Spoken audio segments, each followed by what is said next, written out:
Тази година Лондон ни изненада с истинско лято. А в Българския културен институт бяха представени две изключителни събития, които въпреки 30 градусовите температури събраха на едно място любопитна българска и английска публика. Имената на Мариела и Петър Маламатенов са добре познати не само в България. Техни произведения са в колекции на няколко континента. С оригиналния семейен тандем художничка-скулптор разговаряхме на 17 юли в Галерия София при откриването на първата им самостоятелна изложба в английската столица.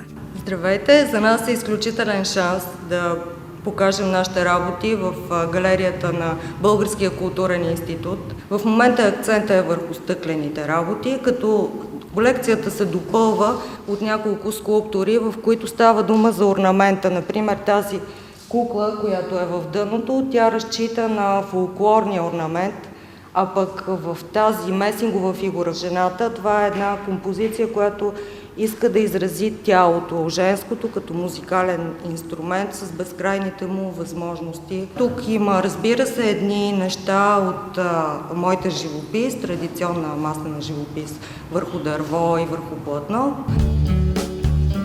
Необичайните комбинации от сложни форми, техники и ярки цветове в работите на Мариела Иванова и триизмерните скулптури на Петър Маламатенов омагьосаха дори и ръководителят на европейски и международен отдел в Министерството на културата, медиите и спорта на Обединеното кралство. Very, very interesting set of paintings. To my eye, as an amateur photographer, I was particularly struck by the richness of the color mix. But what I liked about the paintings was there was a certain air of naturalism because there were images there that you could recognize and understand. In other words, they were not too abstracted. Прекрасните изпълнения на известния лондонски български хост, ръководител Десислава Стефанова, чудесно се вписаха в атмосферата на изложбата.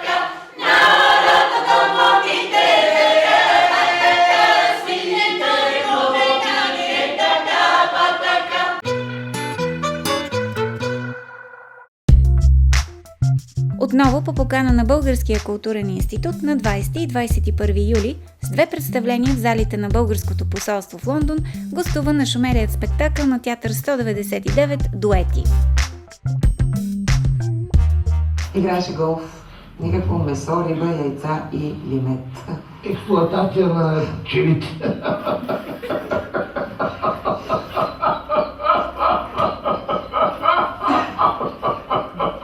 Ако знаете... Всъщност имаше още една, но на нея с огромни букви беше изписано "Скъпа Беверли, почивай в мир". По някаква причина някой се беше отказал от нея. Очевидно Беверли е премислила. Популярните актьори Силвия Лулчева и Владимир Пенев претърпяват контрастни метаморфози и успешно се превъплъщават в различните си персонажи. Тук просто не мога да ти направя хубав чай. Това е океана на еспресо. Четирите забавни, на места мелодраматични истории за любовта са представени с чувство за хумор и лек нюанс на тъга. Пиесата е от 2009 година и е на нашумелия напоследък британски драматург Питър Квилтър. Първият ти брак издържа 5 години, а не 7. Режисьор на спектакъла е Влади Люцканов, а стенографията на Петя Стойкова. Тук има повече българска публика, така че аз не съм изненадан от нейната реакция. В София този спектакъл на театър 199 Валентин Стойчев има добра съдба, добър успех. Публиката в залата бе съпричастна на любовните драми на героите и откликваше веднага на случващото се. Определено пиесата, нежна смес от смях и сълзи, бе мехлем за душата и достави радост на многобройните зрители. Може би точно това, че са далечно различни и безкрайно непознати, ги прави по-любопитни и по-интересни. И може би това е един таен актьорски начин да казваме нещо за себе си, неофициално, което иначе се срамуваме да признаем или искаме да скрием. В края на работния сезон на Българския културен институт в Лондон е време за равносметка от свършеното до сега. Попитахме част от нашите гости как оценяват работата му.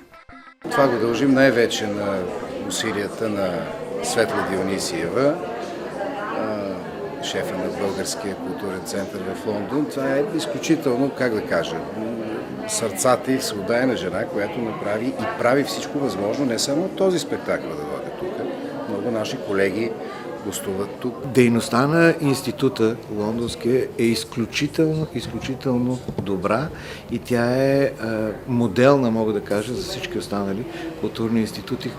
Трябва да вземат пример от активността, енергията и желанието, с което тази работа се върши от Светла Дионисиева тук в Лондон. Целта на всяка една галерия е представянето максимално на артистите и тя мисля, че се справя отлично. This institute is doing a really first-class job in promoting Bulgarian culture to the community, the very large international community here in London. So yes, I'm very, very pleased by what I'm seeing, and I wish you every success for the future.